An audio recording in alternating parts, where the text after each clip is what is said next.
ఇవాళ మేడిగడ్డ పర్యటనకు బయలుదేరి వెళ్లనుంది మంత్రి ఉత్తమ్ కుమార్ రెడ్డి బృందం. మేడిగడ్డ, అన్నారం, సుందిళ్ల బ్యారేజీలను పరిశీలించనున్నారు.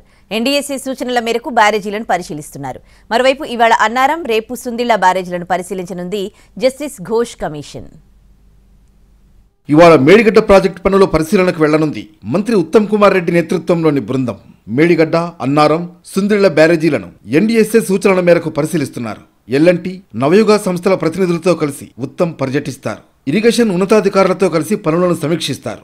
ఎన్డీఎస్ఏ సూచనల మేరకు మేడిగడ్డ, అన్నారం, సుందిళ్ల బ్యారేజీలను పరిశీలించనుంది మంత్రి ఉత్తమ్ కుమార్ రెడ్డి బృందం. మరోవైపు ఇవాళ రేపు కాళేశ్వరం ప్రాజెక్టును సందర్శించనున్నారు judicial enquiry commissioner justice Pinaki Chandra Ghose. ఇవాళ అన్నారం, రేపు సుందిళ్ల బ్యారేజీలను పరిశీలిస్తారు.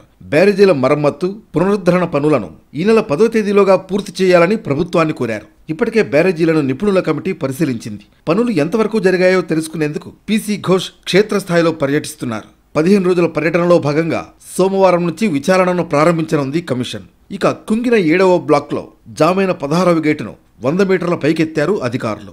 ప్రజాభిప్రాయ సేకరణలో భాగంగా కాళేశ్వరం ప్రాజెక్టుపై కమిషన్కు 54 ఫిర్యాదులు అందాయి. నెల రోజుల పాటు ఫిర్యాదులను స్వీకరించింది కమిషన్.